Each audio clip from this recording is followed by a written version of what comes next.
Bismillahirrahmanirrahim. Assalamualaikum warahmatullahi wabarakatuh. Alhamdulillahilladzi hadana lihadza wa ma kunna linahtadiya laula an hadanallah. Allahumma sholli wa sallim wa barik ala Muhammadin wa ala alihi wa sahbihi ajmain wa ba'd. Mudah-mudahan kita semua pendengar Rasil yang dirahmati Allah mendapatkan barokah Allah di hari Jumat yang dimuliakan ini. Amin ya rabbal alamin. Hari ini kita akan membahas tentang keluarga berencana dalam Islam yang biasanya disingkat KB. Tapi kadang-kadang KB itu juga bisa keluarga besar, bisa juga keluarga bahagia ya. Nah, kita ingin membahas terkait dengan hukumnya dari dalam Islam. Memang dalam waktu dari tahun ke tahun jumlah penduduk di Indonesia ini semakin meningkat dan bertambah. Bahkan untuk saat ini tidak lebih dari 237 juta jiwa ya jumlah penduduk Indonesia. Nah, memang ketakutan akan ledakan jumlah penduduk yang tak terkendali ini tentu berakibat pada kesulitan pangan, tempat tinggal, dan lapangan pekerjaan. Oleh karena itulah salah satu barangkali alasan digulirkannya program keluarga berencana oleh pemerintah, itu Badan Kependudukan dan Keluarga Berencana Nasional BKKBN, itu dianggap penting. Karena program ini mampu menekan lajunya jumlah penduduk. Ya enggak? Ini kan kita mayoritas umat Islam nih. Apalagi pada kemerdekaan Indonesia yang ke-67 yang Presiden kita pidato di sidang bersama DPD DPR itu menyatakan bahwa pemerintah akan menggalakkan kembali program KB untuk mengendalikan laju pertumbuhan penduduk dan meningkatkan kualitas hidup masyarakat. Nah, ini program pemerintah. Nah, sekarang pertanyaannya dan yang akan kita bahas, bagaimana sih pandangan Islam? Kan begitu ya. Apakah memang Islam mengharamkan sama sekali keluarga berencana ini atau membolehkan? Nah, ini memang menarik ya, sehingga dalam pertanyaan kita di masyarakat itu takut-takut mau KB, atau bisa jadi ketika seorang ibu bawa anak 4 berendeng gitu kecil-kecil, ya mbok KB bu gitu ya, mbok KB dulu bu ya. Jadi ini hal yang menarik ya. Nah, bahkan kadang-kadang di masyarakat juga kita bahkan ada iklan dulu ya, iklan di tayangan televisi itu ketika mau punya anak itu, ini tayangan iklan keluarga berencana ya, mau dikasih makan apa anak kita nanti gitu ya. Nah, ini memang di masa Orde Baru itu memang dulu itu sasaran untuk program keluarga berencana ini kan ditujukan kepada umat Islam ya, karena jumlahnya semakin meningkat dan hanya umat Islam yang berlaku, yang di luar Islam itu tidak program ini tidak berlaku.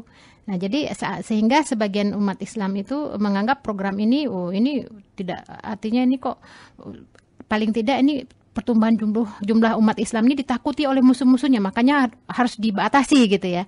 Nah, apapun lah ya permasalahannya, kita akan bahas keluarga berencana ini dalam pandangan Islam. Ini bukan berarti kita bertentangan dengan program pemerintah. Kita ingin bagaimana Islam memandangnya dan nanti kita bisa mensikapinya terkait dengan keluarga kita masing-masing. Karena dalam masalah penentuan jumlah anak itu tidak mestinya orang tualah yang menentukan. Jadi tidak bisa diatur oleh pemerintah, kecuali ya ada hal-hal yang mendesak atau ad-daruri. Nah, baik, saya akan membahas pertama kali tentang keluarga berencana ini, bagaimana dalam hadis Nabi Rasulullah SAW bersabda, tazawwajul waludul wadud ya, atau tazawwajul wadudul walud fa inni mukatsiru bikum al umam. Nikahilah wanita yang subur, wanita yang penuh kasih sayang. Karena aku nanti bangga dengan jumlah umatku nanti atas umat yang lain. Nah, ini kan dari hadis ini sepertinya Nabi menganjurkan kepada umatnya untuk memperbanyak keturunan. Nah, sekarang permasalahannya adalah apakah memperbanyak keturunan tanpa pertimbangan apapun?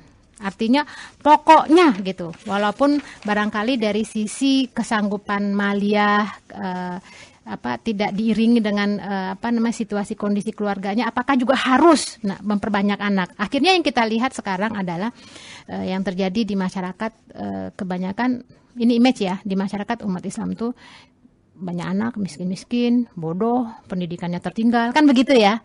Nah, oleh karena itu dalam hal ini saya ingin kita melihat secara proporsional bagaimana sebenarnya.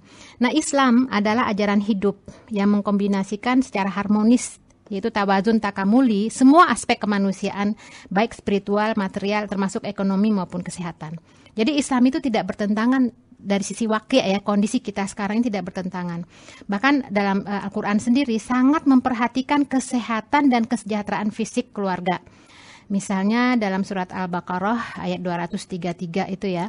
Di situ kan dijelaskan dalam surat Al-Baqarah 233. Kita lihat dulu ininya ya, suratnya ya. Nah, di sini a'udzubillahi minasyaitonirrajim. Wal walidatu yurdi'na auladahunna haulaini kamilain liman arada ayyutimma radha'ah. Wa 'alal mauludi lahu rizquhunna wa kiswatuhunna bil ma'ruf. La tukallafu nafsun illa wus'aha, la tudarra walidatun biwaladiha wala mauludun lahu biwaladih wa 'alal warithi mithlu dzalik. Nah, di sini ibu-ibu hendaklah menyusui anak-anaknya selama 2 tahun penuh bagi yang ingin menyusui secara sempurna. Dan kewajiban ayah menanggung nafkah dan pakaian mereka dengan cara yang patut. Seseorang tidak dibebani lebih dari kesanggupannya. Janganlah seorang ibu menderita karena anaknya, dan jangan pula seorang ayah menderita karena anaknya. Ahli waris pun berkewajiban seperti itu pula. Nah, dalam ayat ini memang tidak ada perintah atau larangan untuk ber-KB secara eksplisit. Artinya, dalam Al-Quran ataupun dalam hadis itu pengharaman atau pelarangan itu tidak ada. Oleh karena itulah kaidah hukum Islam itu berbunyi menyatakan al-aslu fil asya al-ibahah malam yarid dalilut tahrim. Jadi pada dasarnya segala sesuatu itu boleh kecuali ada dalil yang menunjukkan keharamannya. Nah, beberapa ayat ini termasuk misalnya saya sebutkan aja ya, Al-Baqarah 233 misalnya, kemudian An-Nisa ayat 9 ya, An-Nisa ayat 9 ini a'udzubillahi minasyaitonirrajim. Wal yakhshal ladzina law taraku min khalfihim dzurriyyatan dhi'afa khafu 'alaihim falyattaqullaha wal yaqulu qawlan sadida. Dan hendaklah takut kepada Allah orang-orang yang sekiranya meninggalkan keturunan yang lemah di belakang mereka, yang mereka khawatir terhadap kesejahteraannya. Dan oleh sebab itu, hendaklah mereka bertakwa kepada Allah dan hendaklah mereka berbicara dengan tutur kata yang benar. Ini sebagian ayatnya. Atau surat Luqman, ini kita lihat beberapa ayat Al-Quran yang memang tidak ada perintah untuk atau perintah untuk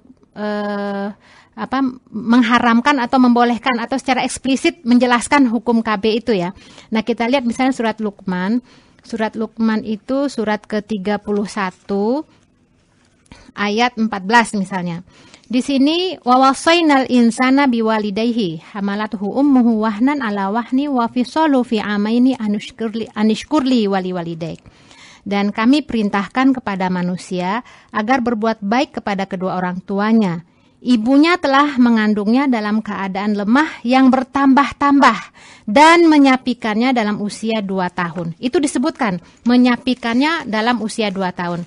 Nah, kalau kita hitung, ya artinya dalam ayat ini kita hitung kalau hamil misalnya 9 bulan, kalau menyapihkan 2 tahun itu sekitar 2 tahun, sekitar 30 bulan ya, atau 2 tahun setengah ya jarak antara kehamilan pertama dan kedua. Nah, ada beberapa ayat yang lain, misalnya surat Al-Ahqaf ayat 15. Hamalathu ummuhu kurha wa wadu'atuhu kurha wa hamluhu wa fisaluhu syahrain, hamilnya dan menyusuinya itu syahrain, salasuna syahron, 30 bulan. Nah, dari ayat-ayat ini memberi petunjuk kepada kita bahwa memperhatikan keseimbangan antara mengusahakan keturunan dengan hifdzun nasl itu perlu. bagaimana terpeliharanya kesehatan ibu dan anak agar terjaminnya keselamatan jiwa ibu karena beban jasmani dan rohani selama hamil, melahirkan dan menyusui dan memelihara anak sehingga hal-hal yang tidak diinginkan bisa terhindari. Itu hifzun nafas. Jadi di dalam Al-Qur'an itu dijelaskan wa hamluhu wa fisoluhu salasuna syahro.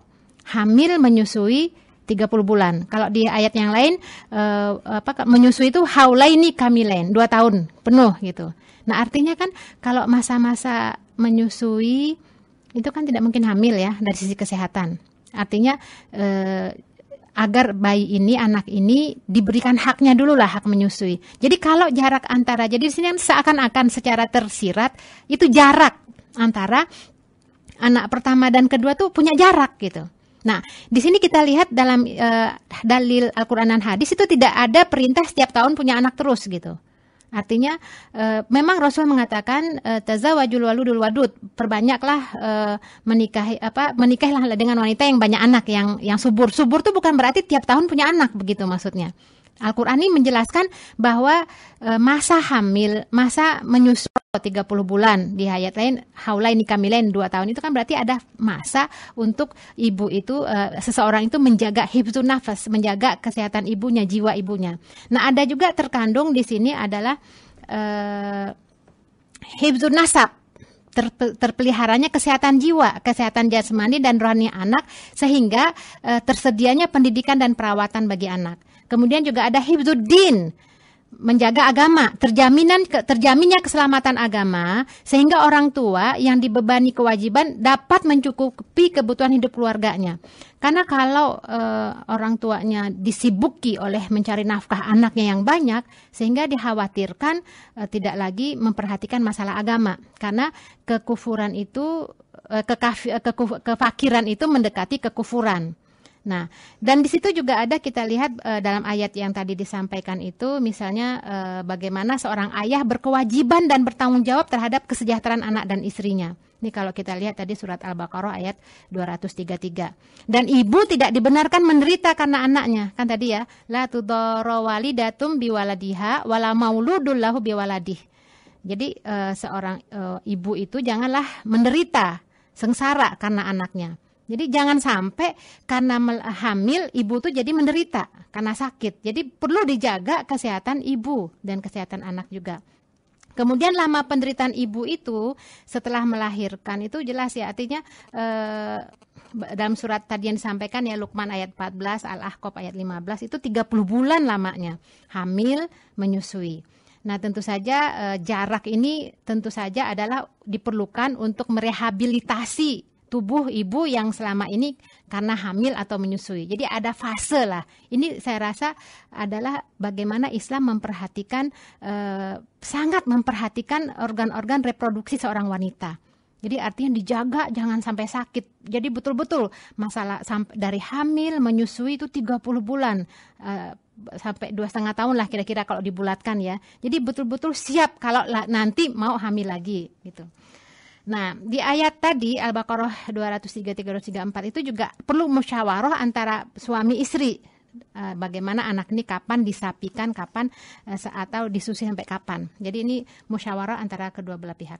Nah, dari penjelasan ini, maka yang diatur Islam itu adalah tanzimun nasal.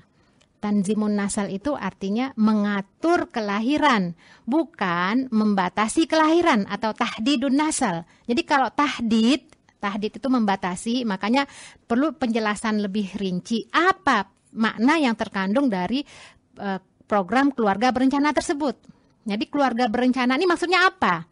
Apakah masuk kepada kategori tahdidun nasal, yaitu membatasi kelahiran, atau tanzimun nasal, mengatur. Jadi rasanya kalau misalnya dengan ucapan 2 anak cukup, laki-laki dan perempuan sama saja, rasanya itu apa itu Mbak? Itu tanzim atau tahdid? Membatasi. Ini nanti ada pertanyaan lagi, bingung juga tuh. Kalau gitu berapa dong punya anak? Kalau punya anak 3 gimana membatasi gitu ya? Jadi ini nanti kita akan bahas ya. Jadi ini dulu lah kita bahas dari syar'inya.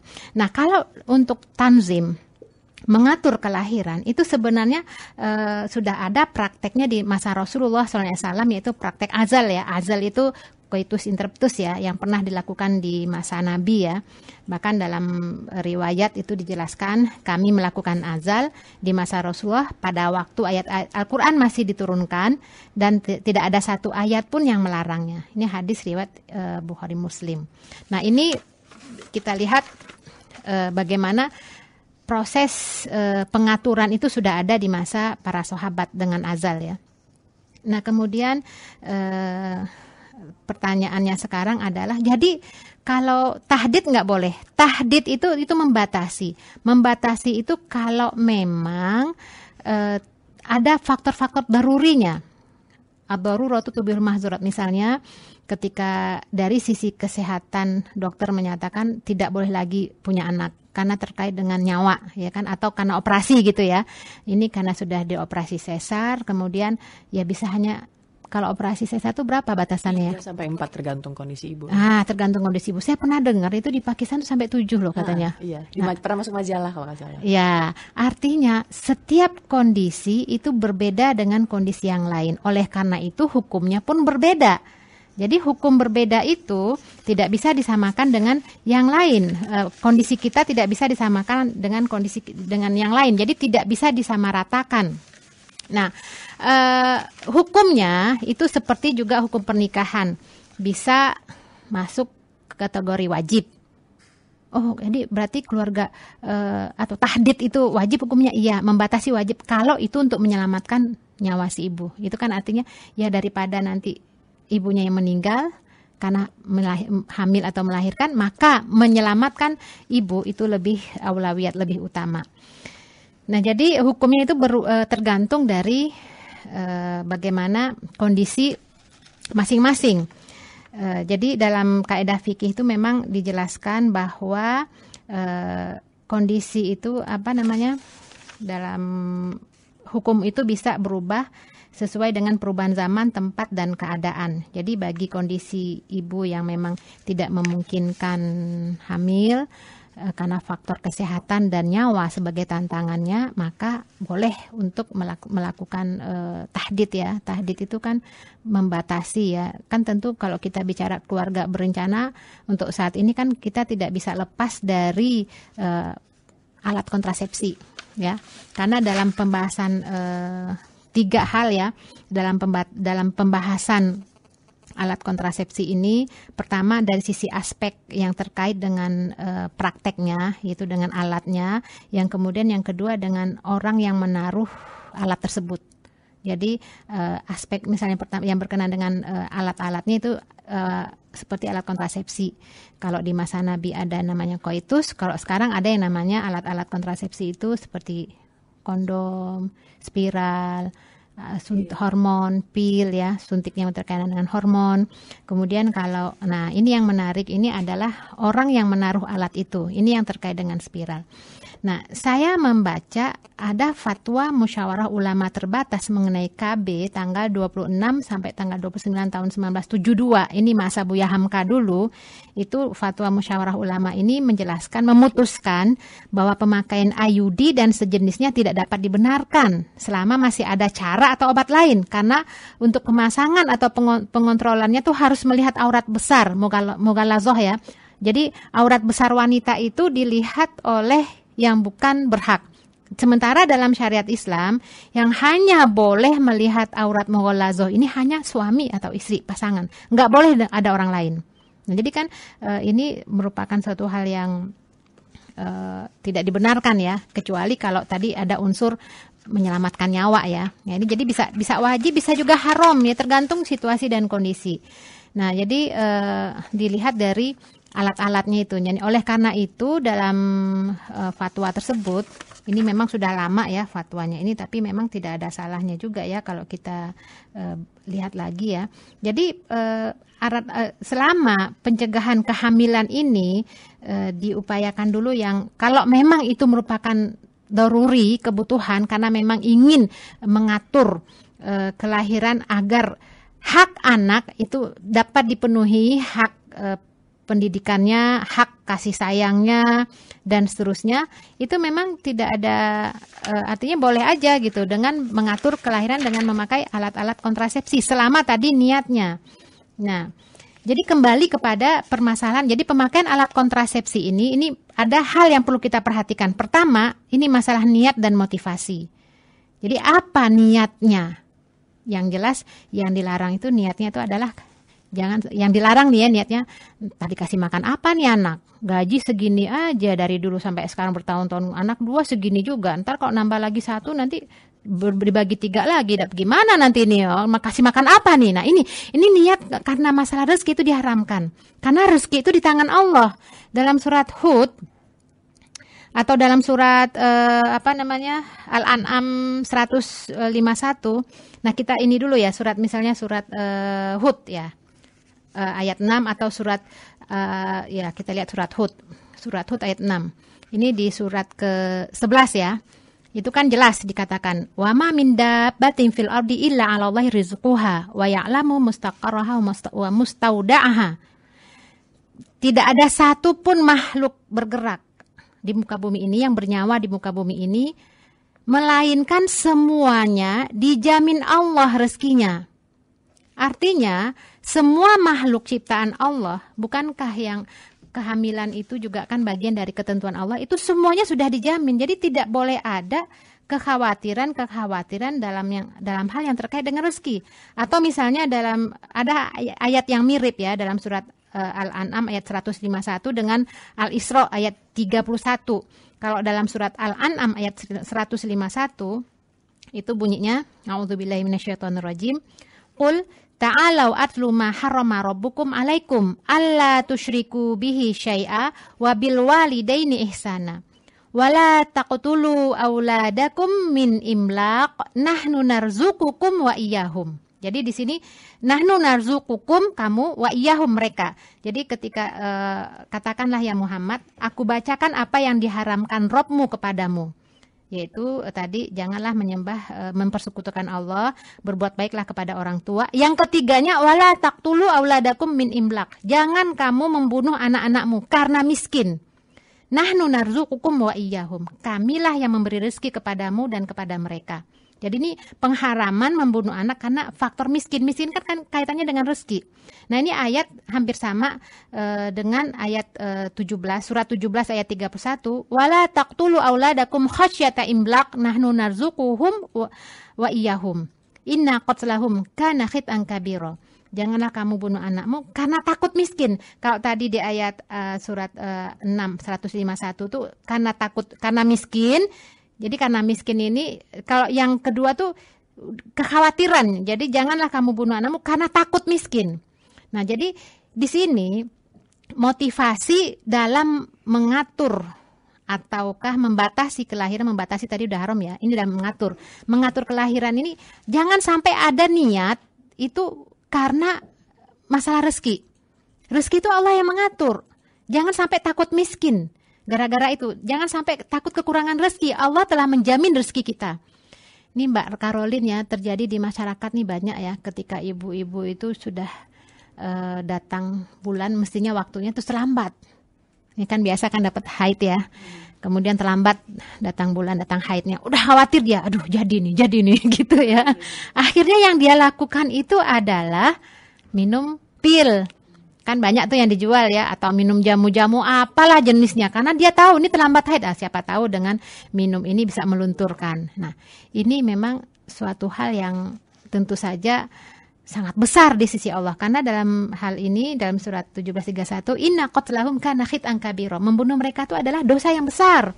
Nah, kalau kita sudah menolak kehadiran bayi yang memang bisa jadi Allah telah amanahkan kepada kita, itu bagaimana nanti hukumnya? Itu menolak ketentuan Allah.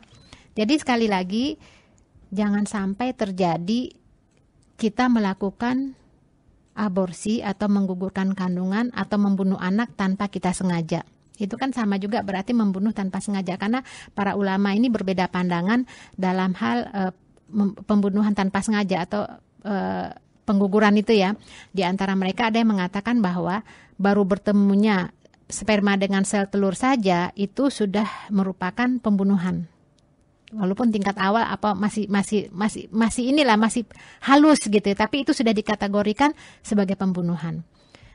Nah, jadi ini hal yang sangat besar di sisi Allah. Jangan sampai itu terjadi. Jadi pemakaian alat kontrasepsi atau mengikuti program keluarga berencana yang berarti adalah pengaturan kelahiran, itu tanyalah hati diri nurani kita, tanya niat kita, apa motivasinya. Yang penting di sini jangan sampai berkaitan dengan masalah rezeki. Itu rezeki itu tangan Allah.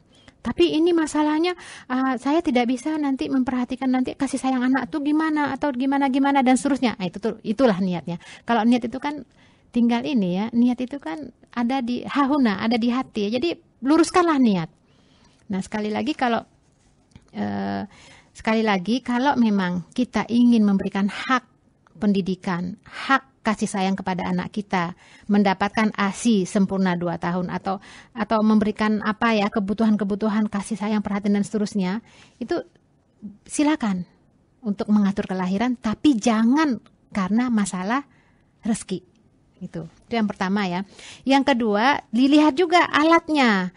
Jangan sampai alat yang dipergunakan ini merupakan pembunuhan. Jadi artinya alat ini harus bersifat pencegahan, aman, tidak pembunuhan terhadap zigot, kemudian dinyatakan aman oleh dokter dan seterusnya. Artinya jangan sampai memunculkan madarat baru pada tubuh si ibu.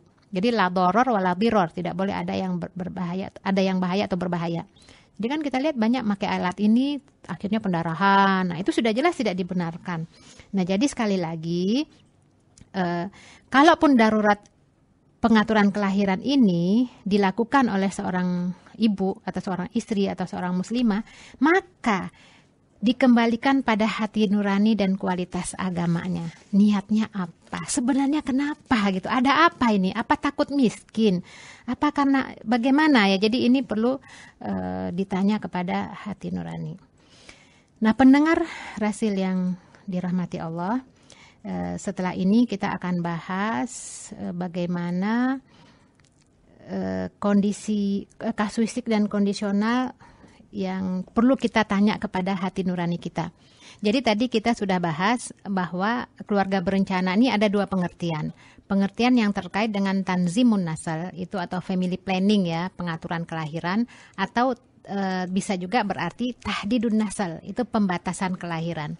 Nah, tentu saja pengharaman pembatasan kelahiran ini itu jelas ya tidak dibenarkan apabila tidak ada unsur darurahnya. Tadi faktor nyawa ya, karena memang tidak bisa lagi melahirkan. Artinya ini darurat ya kan, kalau dalam Islam itu kan kalau udah darurat itu kan yang tubihul mahzurat, dibolehkan lagi. Yang haram itu misalnya daripada nanti meninggal karena nggak ketemu makan, yang ada hanya daging babi misalnya. Itu sedikit saja sedikit saja supaya tidak meninggal ya. Itu kan darurat. Artinya darurat itu memberikan hal yang terlarang. Nah, bisa juga pembatasan kelahiran ini dengan cara aborsi. Nah, itu memang jelas ya tidak dibenarkan. Atau ya nggak tanggung-tanggung ya penundaan nikah. Ya itu sih jarang juga, nggak mau punya anak udah nggak usah nikah, nggak begitu ya. Tapi paling tidak di luar negeri begitu saja. Di luar negeri gitu ya. Tapi zina jalan terus ya. Nah, ini yang dilarang ya. Zinahnya mau tapi nggak mau punya anak, itu jelas ya. Tidak dibenarkan. Nah, cara aborsi ini jelas dalam Islam itu merupakan perbuatan dosa besar ya, karena membunuh anak ya. Bahkan kalau kita lihat dalam fikih bab hudud gitu ya, atau terkait dengan sanksi ya, misalnya ini kan kalau kita bicara fikih ini kan hitam putih ya. Misalnya seorang suami pengen punya anak lagi gitu ya. Istrinya tuh ogah-ogahan, akhirnya hamil juga misalnya. Karena dia nggak senang, akhirnya dia berusaha untuk menggugurkannya dengan cara naik tangga gitu ya, lari-lari atau apalah, dia tidak menjaga janinnya. Nah, sampai terjadi misalnya keguguran. Ini suami bisa menuntut ke hakim. Dia tidak menjaga amanah titipan saya. Jadi artinya di sini ini kan bicara hitam putih, mana ada si suami menuntut istrinya. Tapi paling tidak ini bentuk cara aborsi yang dilarang di dalam Islam, menolak keberadaan anak. Karena kita tidak tahu Mbak Caroline ya, Siapa tahu anak yang Allah titipkan kepada kita ini kelak dialah yang menjadi anak yang soleh. Saya pengen cerita. Ini memang ada seorang dokter ya, udah lama nih diceritakan ke saya itu udah sebelum saya nikah, itu udah lama, udah puluhan tahun ya. Sekarang anak pertama aja udah usia 25 tahun ya, itu udah puluhan tahun ya. Tapi menarik, ini dokter yang cerita. Dia cerita ke saya, Bu, ada satu pasien saya itu minta suntik meningitis katanya. Ya saya kasih lah, terus dia dengan bahagianya menceritakan, yang menghajikan saya ini anak yang ke-8 katanya gitu ya. Jadi dia cerita setelah dapat anak 7, ya memang rasanya cukup lah gitu ya. Kita juga bisa membayangkan ya, tapi dia suaminya mampu untuk menafkahi, dia sehat ya, tapi walau bagaimanapun 7 loh gitu. Akhirnya ketika tahu dia hamil lagi, dengan tanda kutip terpaksa gitu ya, akhirnya dia besarkan juga anak itu dengan berat hati, walaupun ada keikhlasan ya dia pasrahkanlah kepada Allah ya. Ya sudahlah, kalau memang hamil lagi istilahnya kebobolan gitu ya, tapi ya sudahlah, barangkali ada hikmahnya. Ternyata betul ada hikmahnya setelah 40 tahun kemudian. Setelah 40 tahun kemudian si anak berusia 40 tahunan, 7 anaknya itu udah sibuk dengan urusannya masing-masing. Yang perempuan ikut suaminya, mengabdi kepada suaminya. Yang suami dengan istri dan anak-anaknya udah entah di daerah mana, udah tidak lagi satu kota dengan ibunya. Anak yang ke-8 ini, yang selalu bersama ibunya, dia buatkan rumah untuk ibunya dekat rumahnya. Sebelum berangkat ke kantor, mampir dulu, izin dulu, pamit dulu kepada ibunya. Pulang kantor, mampir ke ibunya, semua kebutuhan ibunya dipenuhi. Dialah yang menghajikan ibunya. Subhanallah. Siapa yang bisa menduga? Ini anak inilah yang menjadi anak yang soleh. Nah, oleh karena itu buat kita orang tua, anak ini adalah amanah Allah. Jangan pernah ditolak keberadaannya. Terimalah, mudah-mudahan siapa tahu dia menjadi anak yang soleh ya. Nah, jadi sekali lagi bahwa tanzimun nasal ini tidak dibenarkan, tapi tahdidun nasal ini tidak dibenarkan, tapi yang dibenarkan adalah tanzim, pengaturan kelahiran.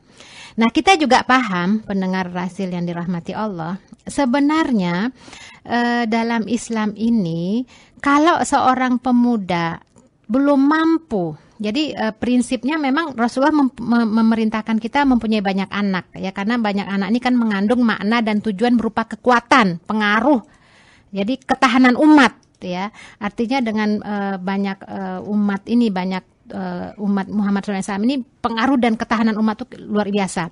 Nah, tapi syaratnya ada sarana dan kemampuan menanggung biaya perkawinan, pendidikan dan perawatan anak-anak sehingga mereka tidak menjadi penjahat.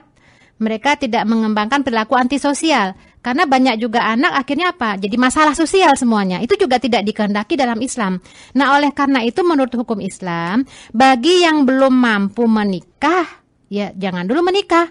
Kan ada ya, masyarakat syabab manis atau mikul ba'ah falyatazawwaj. Kalau wahai pemuda, bagi yang sanggup nikah, nikah. Kalau enggak, puasa. Jadi bukan berarti semangat banyak anak tapi belum persiapan yang matang dalam sisi nafkah, akhirnya yang terjadi kan permasalahan keluarga. Banyak anak akhirnya jadi beban. Jadi bukan itu yang kita inginkan. Yang kita inginkan adalah bagaimana kesiapan orang tua yang tidak membatasi berapa jumlah anaknya, yang memiliki tujuan itu berupa kekuatan, memiliki pengaruh sehingga umat memiliki ketahanan dan pertahanan, menjadi keturunannya ini memiliki kualitas, tidak hanya sebatas kuantitas. Nah, ini kan butuh persiapan. Nah, persiapan ini tentu saja dengan mengatur kelahiran. Jadi jangan sampai juga dengan banyak anak akhirnya mendekati kepada kekafiran. Karena sulitnya masalah ekonomi keluarga, akhirnya tidak lagi memperhatikan, tidak ada hifzuddin, menjaga agama. Akhirnya banyaklah minta-minta, akhirnya korban lah. Banyaklah umat Islam hanya gara-gara supermi satu kardus saja beralih keyakinan. Nah, ini jadi sekali lagi semangat KB ini, mengatur kelahiran ini bukan berarti mengenyampingkan yang lain. Jadi alangkah indahnya juga dipersiapkan secara matang, tidak hanya dari sisi fisik, jasmani, rohani, tapi juga kualitas pendidikan. Jadi sekali lagi Mbak, masalah KB ini ada hal yang perlu kita evaluasi bersama ya. Jadi apakah memang kita sudah apa yang kita lakukan itu apakah sudah sesuai dengan niat kita. Ada renungan ya, sebelum kita memutuskan apakah kita akan mengikuti keluarga berencana. Ini ada renungan. Renungan ini yang ditekankan oleh Imam Hasan Al-Banna dengan mengajukan beberapa pertanyaan yang harus dijawab para peminat KB sebagai bentuk pengambilan rukhsah, yaitu keringanan dari hukum prinsip atau azimah ini sebelum melaksanakan agar tidak terjerumus kepada hawa nafsu dan madorot ya. Nah, di antara pertanyaan ini untuk yang memutuskan untuk ikut program ini ya, harus ada pertimbangan syar'inya. Nah, artinya gini, masih adakah daya dukung untuk memperbanyak keturunan? Sudahkah diusahakan dan diberdayakan secara optimal? Apakah keputusan ber-KB ini telah dipertimbangkan secara syar'i? Syar'i enggak nih kita mau KB ini? Atau hanya gara-gara kita itu udah capek punya anak, udah deh pengen senang-senang. Nah, artinya syar'i enggak itu? Kemudian apakah kita yakin betul bahwa banyaknya anak merupakan penyebab kesengsaraan sosial kita? Yakin nggak kita? Atau apa masih mungkin menggunakan pilihan atau terapi yang lebih baik lagi? Atau yakin nggak kita dengan KB ini tidak menimbulkan madorot yang lebih besar? Apakah telah diambil tindakan preventif untuk mencegah dampak negatifnya? Apakah kondisinya betul-betul darurat sehingga membolehkan pengambilan rukhsah? Atau apakah tindakannya itu sekedar dalam batas darurat kebutuhan atau terlenakan dari fungsi dan tujuan asasi? Nah, jadi ini sekali lagi nih evaluasi untuk niat kita perlu kita perhatikan ya. Ada yang menarik Mbak Caroline dan pendengar Rasil yang dirahmati Allah. Di Gaza, saudara-saudara kita yang dalam keadaan tertindas, yang tanah airnya masih dijajah, kita bisa bayangkan kondisinya. Itu ternyata lajuan pertumbuhan penduduk semakin meningkat. Jadi ada kisah nih seorang ibu punya anak 10. Kemudian ternyata habis ya kena roket ya. Dan ibu itu termasuk yang di rumah sakit. Habis semuanya, ya syahid semua anak-anaknya. Ketika sudah sadar dari pingsannya, terus dokter memberitahu bahwa semua isi rumah itu kan udah nggak ada ya, hancur ya, termasuk dengan anak-anaknya. Apa kata ibunya? Alhamdulillahilladzi, maha suci Allah yang segala puji bagi Allah yang telah memberikan syahid kepada anak-anakku. Itu dia tanya dokter, ya dokter, usiaku yang 36 ini berapa lagi aku bisa punya anak? Subhanallah. Jadi artinya kalau masih memungkinkan aku punya anak lagi 10, aku akan punya anak 10. Jadi artinya gini, ini kan jangan sampai anak ini menjadi beban kita, beban pikiran berat ya. Ini masa kita jadikan anak-anak kita adalah investasi kita ke depan. Ya tentu saja dipersiapkan ya secara ilmu ya. Bagaimana kita mempersiapkan anak-anak kita tidak hanya sekedar banyak tapi betul-betul berkualitas. Tapi kalau sedikit nggak berkualitas, mendingan mana Mbak? Sedikit nggak berkualitas atau banyak berkualitas? Banyak berkualitas. Jadi bukan berarti di sini kita menentang ini ya program pemerintah keluarga berencana, tapi pikirkanlah dengan matang, jangan sampai kita terlenakan dari tujuan utama kita memiliki anak. Ya, tujuan utama kita milih anak. Memang kalau mau anak sedikit itu kan tujuan itu kan programnya non-muslim itu supaya umat Islam tidak berkembang, supaya kekuatannya lemah gitu kan. Nah, alangkah indahnya dari sekarang kita persiapkan diri dengan ilmu ya. Mudah-mudahan anak kita lahir bukan hanya sekedar punya anak karena hasil cinta antara suami dan istri, tapi anak yang mampu membawa kepada kejayaan Islam. Bukan anak mengikuti apapun yang terjadi sekarang ya, pengaruh globalisasi, tapi anak yang memiliki visi misi dalam memperjuangkan nilai-nilai Islam. Radio Silaturahim untuk Islam yang satu. Ihwan Ahwat, sahabat Rasil, kita sudah masuk ke tanya jawab dan penanya pertama datang dari Ibrahim di Sukabumi lewat mesin SMS. Beliau bertanya, Ustazah, mohon penjelasan bagaimana seorang ibu ber-KB dengan IUD atau implan kemudian ke bawah maut, mungkin keburu meninggal ya, belum sempat dibuka, bagaimana itu? Iya, ini tidak bisa diatur ya kapan meninggalnya ya, tapi paling tidak ketika seseorang meninggal dan dalam badannya terpasang apapun ya nanti kan pertanyaannya ada implan, ada IUD atau mungkin dia pernah operasi apa atau gigi palsu dan segala macam ya kan. Nah, kalau sudah meninggal ya sudah tidak perlu diambil ya, karena ini akan menyakiti jenazah ya, kecuali kalau dia sebelum tahu meninggalnya kapan gitu ya atau ketika sakit diambil ya, itu pengecualian. Tapi kalau sudah meninggal tidak jangan sampai menyakiti jenazah, karena Nabi kan memerintahkan sahabat untuk berlaku lembut ya kepada mayit ya. Jadi sudahlah, tidak usah diambil ya. Wallahu a'lam bishawab. Allahu alam ya saja. Kita ada 2 SMS yang serupa nampaknya pertanyaannya. Yang pertama dari Ibu Iis di Sukabumi. Saya dengar di majelis taklim bahwa keluarga berencana bagi Islam boleh. Kalau di Arab KB disebut ajlu. Itu di waktu masih ada Nabi. Bagaimana pandangan Ustazah? Kemudian dari Bapak Budi di Kelapa Gading juga mohon penjelasan Ustazah, bagaimana cara membatasi anak pada zaman Nabi? Iya, jadi ibu yang di Sukabumi ya, Ibu Iis ya. Ya. Ibu Iis dengar di majelis taklim bahwa KB bagi Islam boleh. Tadi juga kan saya bilang boleh kan, tapi dengan syarat. Jadi KB itu pengertiannya apa dulu nih? Apakah pengertian tahdidun nasal atau tanzim? Kalau tahdid itu membatasi kelahiran. Membatasi kelahiran itu yang tidak dibenarkan. Tapi kalau tanzim itu mengatur jarak anak pertama kedua, 2-3 kelahiran.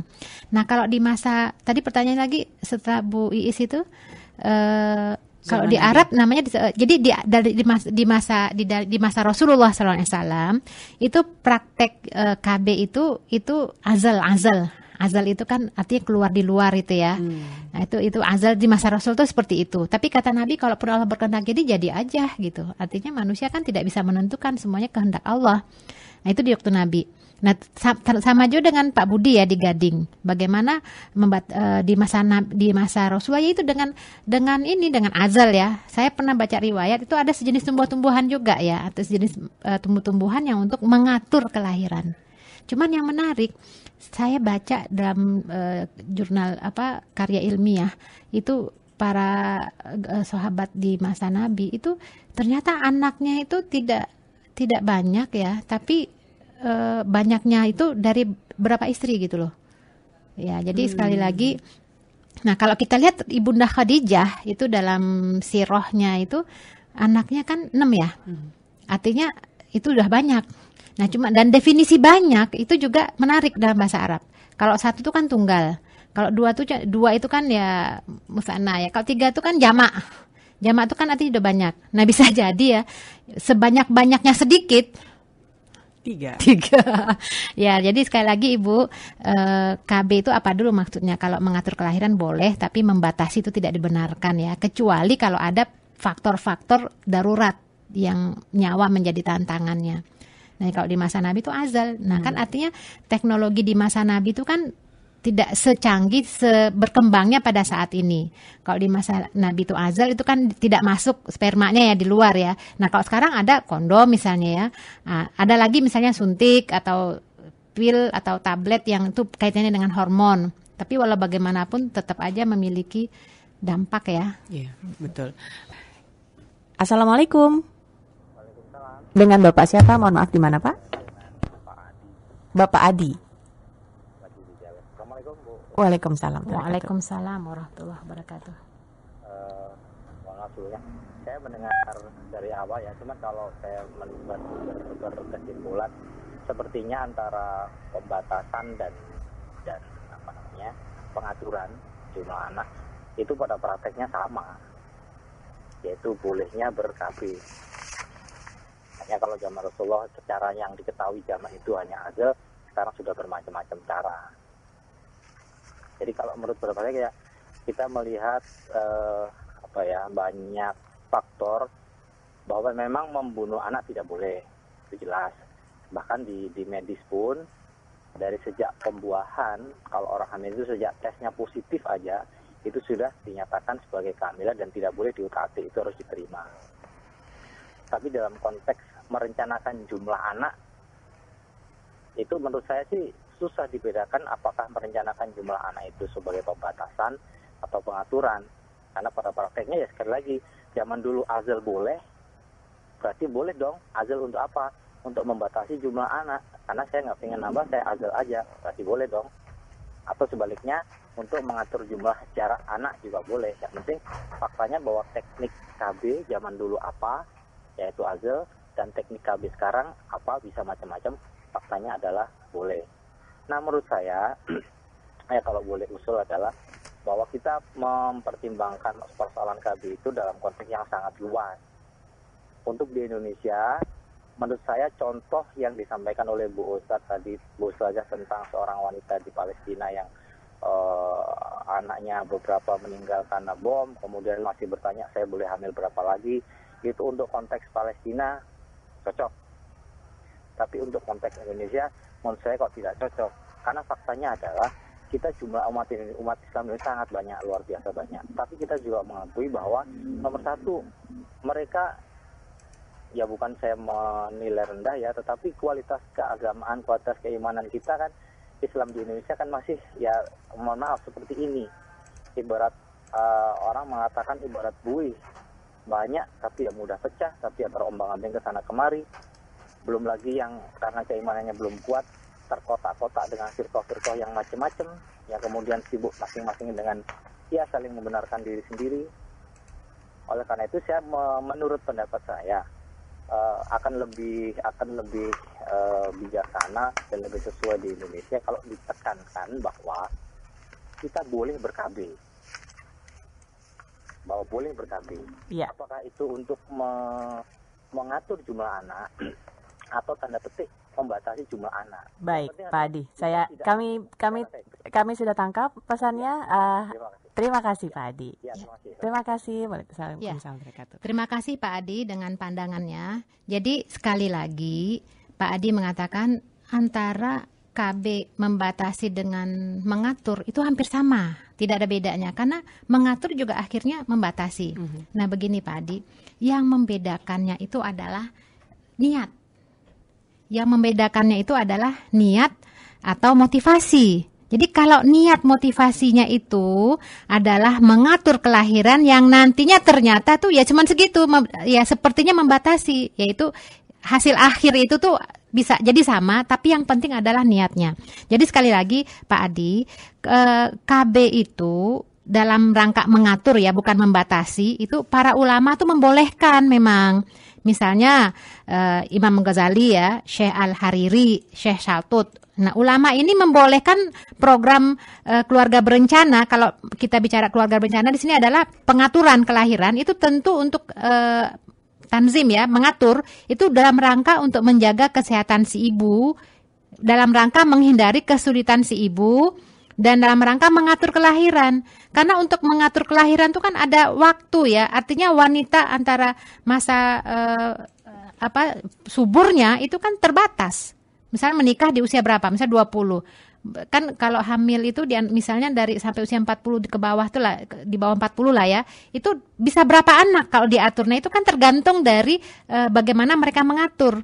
Jadi tidak bisa ditentukan kalau yang namanya tahdid ya sudah 2 anaknya cukup lah, atau ya sudah 3 anak cukup. Ya udah pokoknya nggak lagi. Nah itu namanya mengatur. Jadi yang membedakan itu adalah niatnya Pak Adi.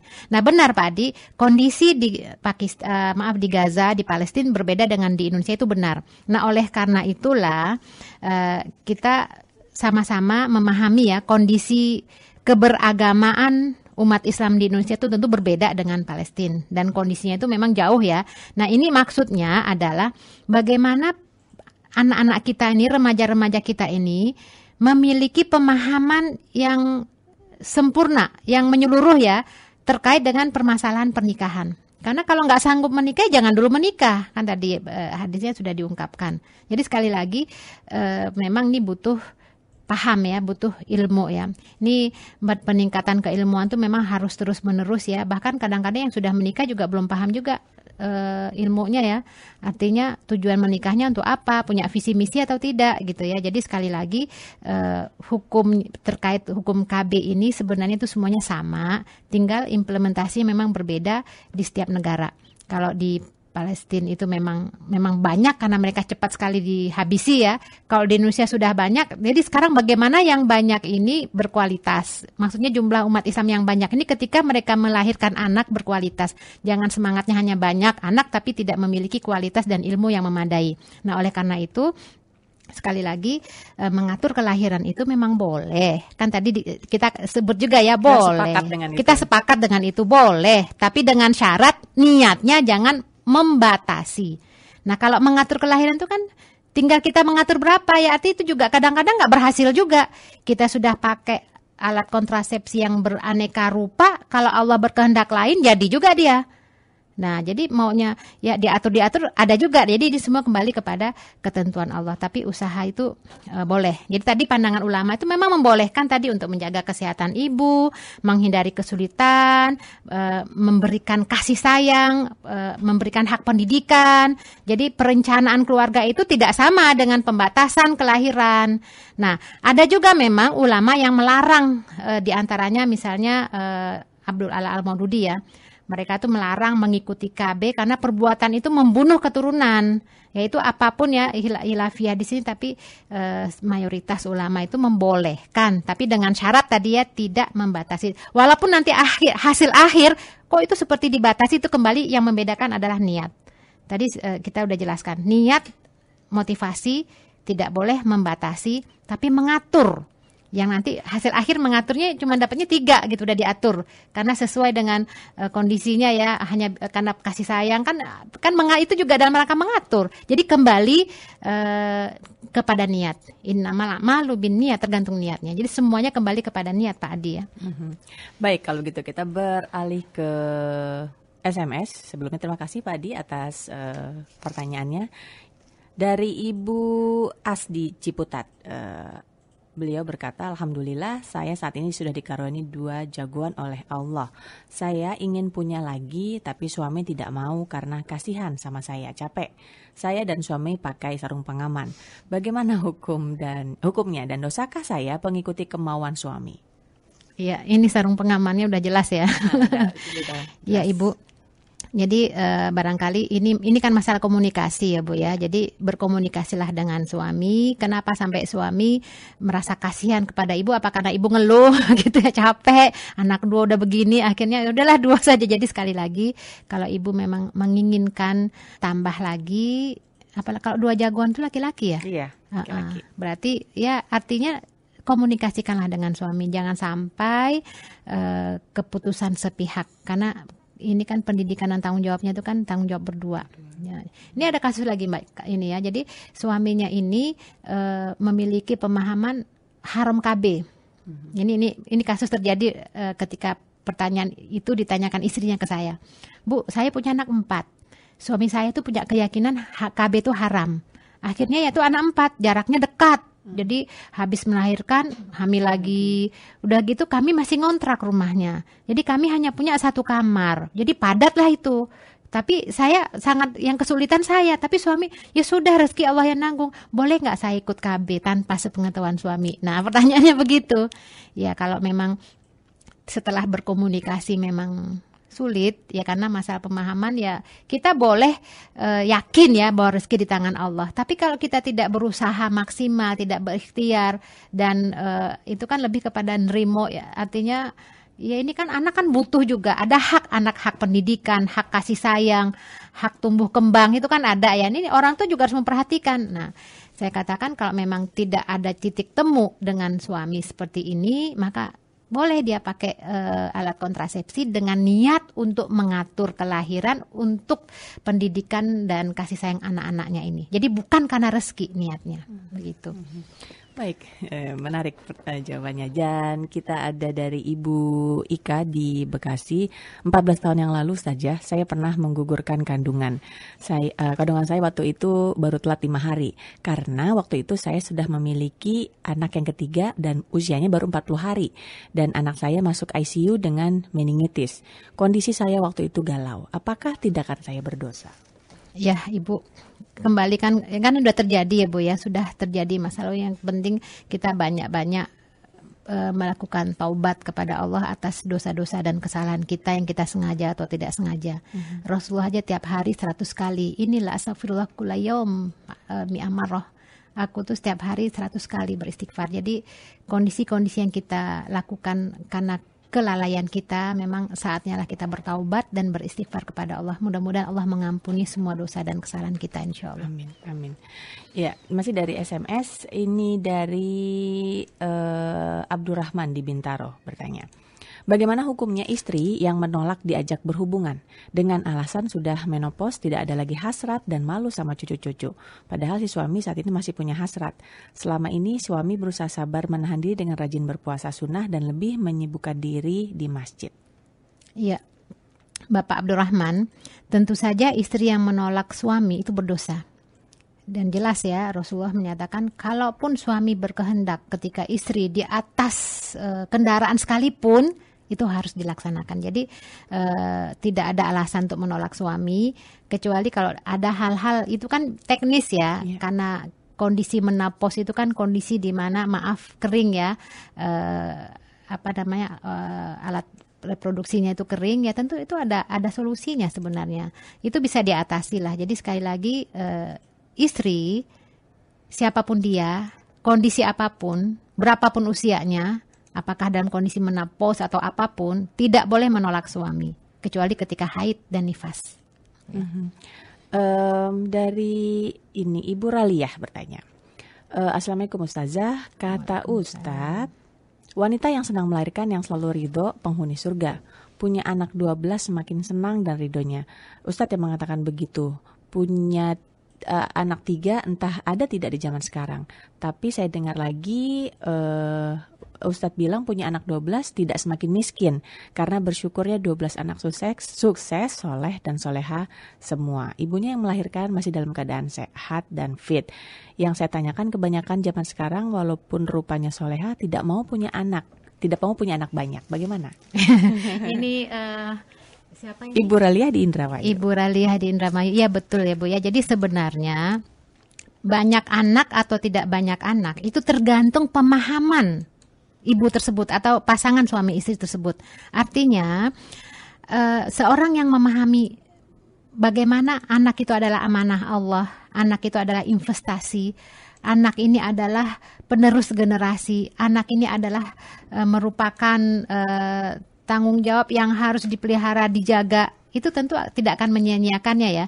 Bahkan tadi kok 12 anak malah jadi anak yang soleh-solihat. Sekarang kok malah nggak mau ya. Kalau sekarang belum mau atau tidak maunya ibu-ibu sekarang, bisa jadi karena pemahamannya belum utuh. Anak dianggap beban, anak dianggap pembawa derita, anak dianggap pengurangi rezeki. Jadi artinya pemahaman inilah yang perlu diluruskan kepada ibu-ibu muslimah. Jadi insya Allah ketika pemahaman kita benar, akidah kita benar, insya Allah apapun yang kita hasilkan itu membawa berkah. Jadi banyak anak, jadi ada istilah banyak anak banyak rezeki. Itu tergantung dari sisi mana memandangnya. Kalau akidahnya baik, benar, dan nilai-nilai keislaman sudah dipahami, mudah-mudahan itu benar adanya. Tapi ketika memahami nilai-nilai Islam itu separuh-paruh, tidak seutuhnya, ya akhirnya memang jadi beban. Nah kita lihat sekarang kan banyak orang yang miskin, anak banyak karena memang tidak punya uang untuk mengatur kelahiran, anaknya tidak dibiarkan diberikan pendidikan, anaknya keluyuran kemana-mana. Nah ini bukan itu yang diinginkan Islam. Jadi banyak anak itu bukan berarti banyak anak begitu saja, tapi yang betul-betul terukur, anak yang memiliki konsep pendidikan yang diarahkan gitu ya, anak-anak yang benar-benar disiapkan dari awal. Nah, jadi itu yang kita inginkan. Jadi bukan, kita juga nggak setuju juga ya, seluruh umat Islam banyak anak, tapi anaknya nggak dididik. Harta yang diberikan harta haram, bukan itu. Jadi sekali lagi itu ada benarnya juga Ibu Raliah ya. Jadi sekali lagi bagi yang sudah siap secara fisik, mental, fikriyah dan memiliki pemahaman yang luas, mudah-mudahan siap ya. Siap itu kan dengan segalanya ya. Iya. Dan sepertinya catatan dari tadi Ustazah garis bawahi adalah ilmu. Ya, betul, ilmu. Ya, baik. Berilmu ya harus. Dan Ibu Nur bertanya, bagaimana kalau ber-KB dengan niat agar rezeki kita bisa bantu saudara yang lain yang membutuhkan? Contohnya anak cukup 2 saja agar rezeki kita yang lain bisa bantu saudara-saudara kita. Mohon jawabannya. Ada jaminan nggak? Cukup 2 anak, kemudian Allah berikan rezeki, kita tuh kemudian rezekinya diberi kepada saudara-saudara kita yang lain. Ada jaminan nggak? Seperti ini, saya pernah punya kenalan, dia hanya punya, pasangan suami istrinya hanya mempunyai 2 atau 3 anak, saya lupa. Tapi kemudian dia mengambil anak-anak lain. Jadi sebenarnya ibu ini masih produktif. Mungkin yang dimaksud seperti itu saja. Wallahu a'lamu bishawab ya. Artinya ini kembali kepada niat seseorang. Allah lah yang sebenarnya kan. Kalau kita membesarkan anak kita, itu kan amal jariah yang langsung loh. Jadi 3 hal yang tidak terputus ketika seseorang meninggal, diantaranya adalah waladun soleh, anak yang soleh. Jadi luar biasa itu ya. Jadi kalau bisa ya anak juga, ya membantu yang lain juga gitu. Jadi sekali lagi ini kembali kepada niat, Allahu a'lam bishawab. Ini tergantung KB-nya itu niatnya apa. Kan kita tidak bisa menghakimi dan menghukum orang ya. Masalahnya itu kan hanya dia dan Allah yang tahu ya. Kita hanya berbicara dari sisi zohir. Ya, Ibu Umi di Lampung bertanya saja, berapa lama batasan penjarakan anak memakai alat kontrasepsi badan menjadi gemuk? Apakah itu termasuk bermudarat? Iya, ini biasanya yang suntik atau pil ya. Iya, biasanya gitu. Ini masalah penjarangan anak atau masalah batasan itu tanyakanlah ke hati nurani, tanyakanlah ke niat ya. Artinya kitalah yang tahu. Mau mengatur kelahiran tapi mengatur kelahirannya sampai 10 tahun. Artinya mau mengatur kelahiran udah nantilah kalau udah sampai menopause gitu ya. Jadi ini semua kembali kepada niat, tidak ada batasan waktunya ya. Ini kembali kepada hati nurani dan kualitas agama. Jadi kembali kepada hati nurani dan kualitas agama, pemahaman itu sendiri. Jadi tidak ada batasannya, itu kembali kepada hati nurani. Jadi sekali lagi kitalah yang tahu dengan Allah ya. Kemudian kalau gemuk gimana? Ini madorot apa manfaat? Kalau tidak membawa madorot, gemuknya nggak penyakitan ya nggak apa-apa ya, itu kan masalah hormon ya. Tapi dengan gemuk membawa penyakit, ya berarti udah madorot. Kalau gemuk sehat nggak apa-apa. Tapi ada Mbak gemuk sehat. Makanya baru mau saya salah. Gemuk sehat ada saja ya. Ya, Ibu Ami di Lampung saja bertanya. Saya punya adik perempuan. 1 hari sebelum menikah, dia suntik KB. Alasan takut tidak bahagia dalam pernikahan. Dan sampai sekarang dia lama tidak dikasih momongan. Dia lama dikasih momongan ya. Gitu. Maksudnya lama dapat anak ya. Bagaimana hukumnya Ustazah? Ya, kalau masalah hukum itu kan tergantung niatnya ya. Jadi kembali kepada niat, karena hanya Allah lah yang dapat menghakimi dan menghukumi niat seseorang ya. Jadi kalau dari awal dia suntik karena repot, berarti kan dia berat ya dengan padahal nggak jaminan juga. Jadi justru ketika dari awal dijaga, setelah menikah tuh sulit memang punya anak. Itulah ujiannya ya. Jadi sekali lagi bagi yang menikah itu kalau udah siap nikah jangan takut punya anak. Kalau udah nikah berarti siap dalam segala hal ya, siap dengan amanah ini. Jadi persiapkan dululah pemahamannya. Baik, saya akan beralih ke pertanyaan berikutnya saja. Ini dari hamba Allah tidak mencantumkan namanya. Kami sudah punya putra putri dan kemarin istri saya spiral. Bolehkah kedua anak saya perempuan terlahir di puskesmas dan bidannya tidak ada yang berani menyunatinya? Oh, ini ada topik yang lain. Bagaimana solusinya? Ya, ini pertanyaannya bagaimana dengan spiral ya? Ya, ini tadi saya sebutkan ya pandangan dari hasil musyawarah ulama terbatas MUI yang tidak menganjurkan pakai spiral ya, karena ini terkait dengan cara kerjanya. Apakah cara kerjanya itu bersifat pencegahankah atau pembunuhan zigot ya, itu kan perlu dibahas ya, karena dokter ahli kandungan juga berbeda pandangan. Ada 2 cara itu ya, ketemu sperma dengan sel telur kemudian karena alat itu jadi nggak jadi ketemu, atau udah ketemu kemudian ini langsung nggak bisa nempel ya. Jadi itu juga perlu dijelaskan dulu ya. Kemudian masalah aurat mughallazoh tadi. Nah, oleh karena itu memang kalau memang mau mengatur kelahiran dalam rangka menjaga kesehatan si ibu dan anak, tentu tidak memakai cara itu dulu. Nanti coba dengan cara-cara yang lain ya.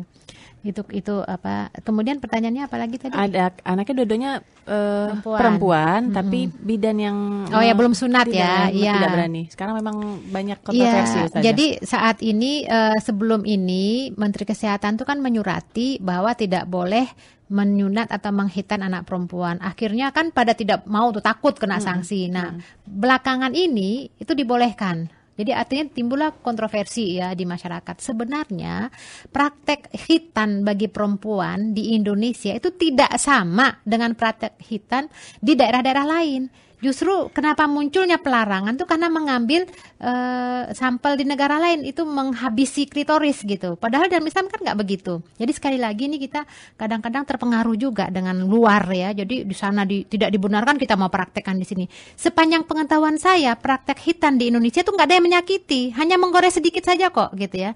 Tapi ya mudah-mudahan dengan peraturan surat itu kemudian dibatalkan oleh Menteri Kesehatan, sekarang mudah-mudahan boleh ya. Sudah ya. Sudah boleh boleh. Jadi mudah-mudahan tidak.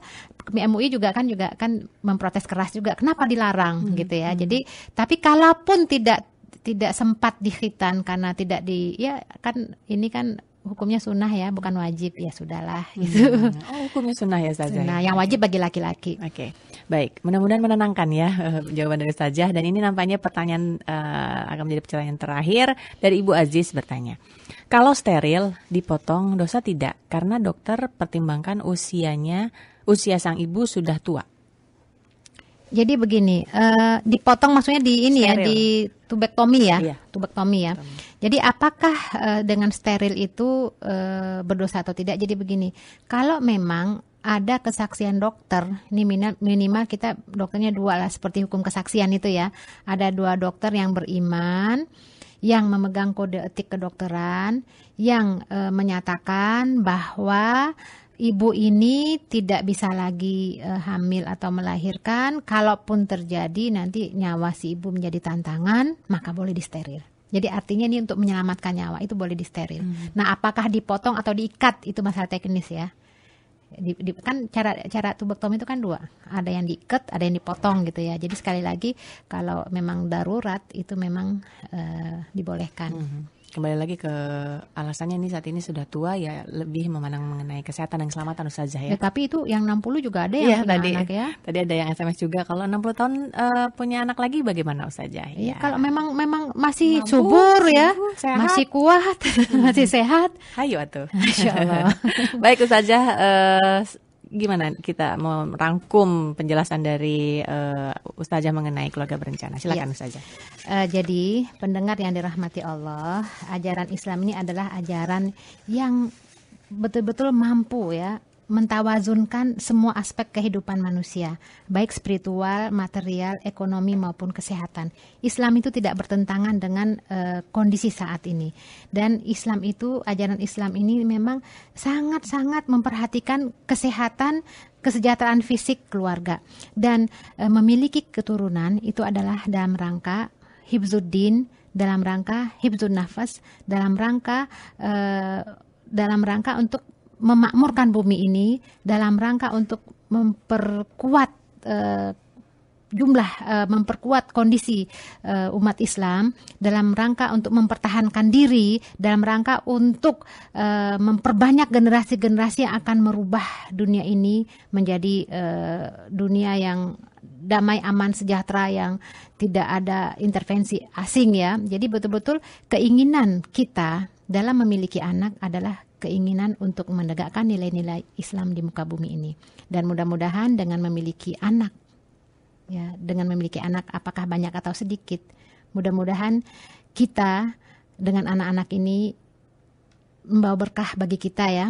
Anak-anak ini mampu membawa kita ke surga nanti insya Allah. Jangan takut dengan banyak anak dan jangan sedih dengan sedikit anak. Semuanya sudah merupakan ketentuan Allah. Yang penting jangan sampai hak anak itu ditutup, hak anak itu tidak dibiarkan. Jangan sampai hak anak tidak mendapatkan haknya. Semoga Allah memberikan kita kekuatan, memberikan kita pemahaman, memberikan kita jalan keluar dalam mendidik dan membesarkan anak-anak kita, sehingga anak-anak kita menjadi generasi yang mampu membawa peradaban ini kepada peradaban yang sesuai dengan nilai Islam. Aku qauli hadza, astaghfirullahi wa lakum. Assalamualaikum warahmatullahi wabarakatuh. Waalaikumsalam warahmatullahi wabarakatuh. Terima kasih banyak kita haturkan kepada guru kita bersama Ustazah Herlina Amran. Mudah-mudahan beliau dilimpahkan kesehatan dan kita diberikan kesempatan untuk dapat berjumpa kembali insya Allah minggu depan dengan topik yang berbeda. Wabillahi taufiq wassalamualaikum warahmatullahi wabarakatuh.